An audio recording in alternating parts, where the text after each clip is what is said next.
Ele é um dos mais importantes fotógrafos do mundo, é brasileiro e está na capital gaúcha para a abertura da exposição Gênesis, dentro do Festival Internacional de Fotografia aqui de Porto Alegre, na usina do gasômetro.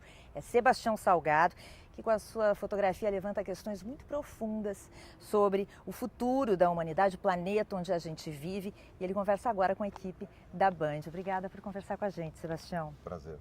Gênesis é o teu terceiro projeto temático de longa duração. A gente teve primeiro Trabalhadores, de 86 a 92, e Êxodos, de 94 a 99, exposição inclusive que foi apresentada aqui na usina do gasômetro.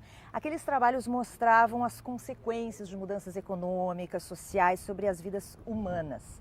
Agora tu foste buscar o ambiente natural, Sebastião, mas não do ponto de vista do estrago, das consequências que o homem faz, mas do ponto de vista do ambiente ainda intacto. Por que essa mudança de foco? Olha, nós temos um projeto ambiental no Vale do Rio Doce, em Minas Gerais, onde nós começamos, no final dos anos 90, a recuperar um pedaço da Mata Atlântica. Hoje nós estamos com um pouco mais de 2 milhões de árvores plantadas. Nós temos a maior viveiro de plantas nativas do estado de Minas Gerais. Temos realmente um grande centro de recuperação ecossistêmica nessa região. E trabalhando nesse projeto, nós viemos muito adentro da questão do meio ambiente. Então veio, a partir de um momento, o desejo de ir dar uma olhada no planeta. E que nós necessitamos dessa parte que ainda não foi destruída, para manter pelo menos um certo equilíbrio nessa vida urbana tão louca que nós temos, né? Tão consumidora, tão produtora de dióxido de carbono, que está destruindo quase tudo nesse planeta. Então nós estamos vivendo assim num descompasso. E para manter de uma certa forma ainda esse status de vida, nós temos que preservar. Quando a gente olha os trabalhos do Gênesis, a gente também se surpreende, mas dá um certo alívio. Ah, aquilo ali ainda está lá, em algum lugar, né? Como é que foi para ti, o fotógrafo, chegar naqueles lugares dificílimos de acesso e olhar aquilo praticamente sozinho, né, ou com um pequeno grupo? Nós tivemos que organizar expedições. Eu tive que fazer uma dedicação muito forte, eu tive que caminhar muito. Eu me lembro que uma vez no norte da Etiópia, eu fiz 850 quilômetros a pé, nas montanhas do norte da Etiópia, a pé porque não tem estradas. Eu queria ver aquelas montanhas de dentro, conhecer aquelas tribos que vivem ali dentro. Foram mais de 50 dias caminhando. Por 55 dias caminhando, e organizamos expedições. Nós tínhamos 18 jumentinhos que foi levando a nossa carga, 15 homens. Então foi uma viagem maravilhosa, mas foi uma viagem no Velho Testamento. Eu encontrei populações que são cristãs do início, populações ainda judias da época ainda da rainha de Sabá. Então foi assim uma viagem fantástica. Bom, as fotografias ficam, né, o teu legado, mas como é que o homem, Sebastião Salgado, sai? Não tem como não sair transformado de uma experiência dessas. Eu acho até no sentido individual, né, de consumir menos, de viver com menos, né? Olha, como eu acabei de falar, eu fiz um projeto que foi difícil de fazer, tive um prazer imenso de fazer.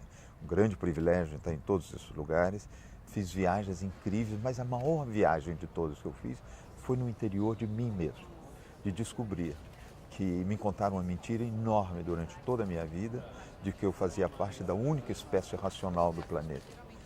Todas as espécies são profundamente racionais, tão racionais quanto a mim, mas racional dentro da sua espécie. Eu lembro eu fotografando em Galápagos a pata de uma iguana.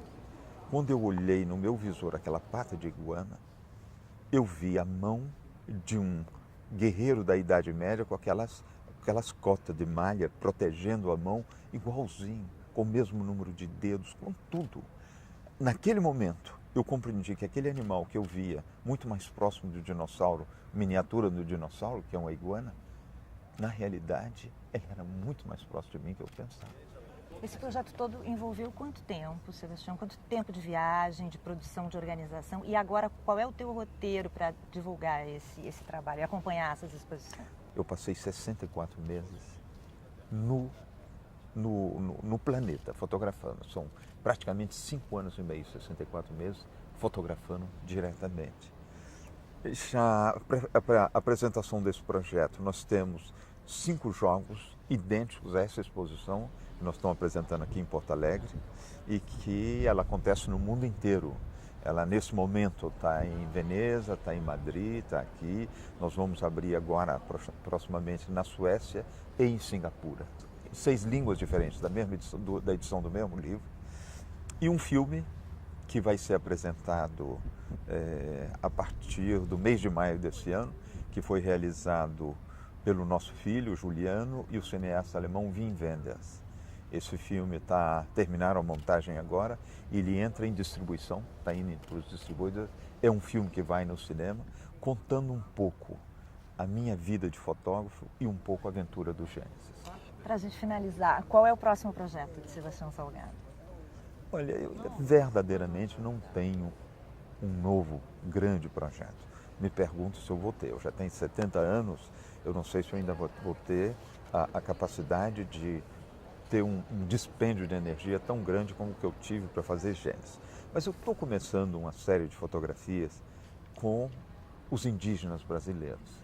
Mas eu tinha muita vontade de continuar esse trabalho a mais longo prazo, que essas fotografias servissem para as universidades, para as escolas secundárias. Quem sabe se as próximas gerações de brasileiros, ajudados um pouco por essas fotografias, não respeitassem mais a cultura indígena, não é? Não visse que a nossa verdadeira história, a história dos brasileiros, não está em Portugal, não está na Itália, não está na Europa, não está no Japão, ela está aqui no Brasil. E o Brasil é o único país do mundo que possui 12,5% do seu território indígena. E existe uma grande coincidência entre a malha verde do Brasil, o que tem realmente ainda de floresta, com o território indígena. Eu acho que a gente protegendo a cultura indígena, ao mesmo tempo nós vamos estar protegendo essa floresta tão necessária para o Brasil. Obrigada pela entrevista, foi um prazer conversar contigo. Igualmente, foi um prazer.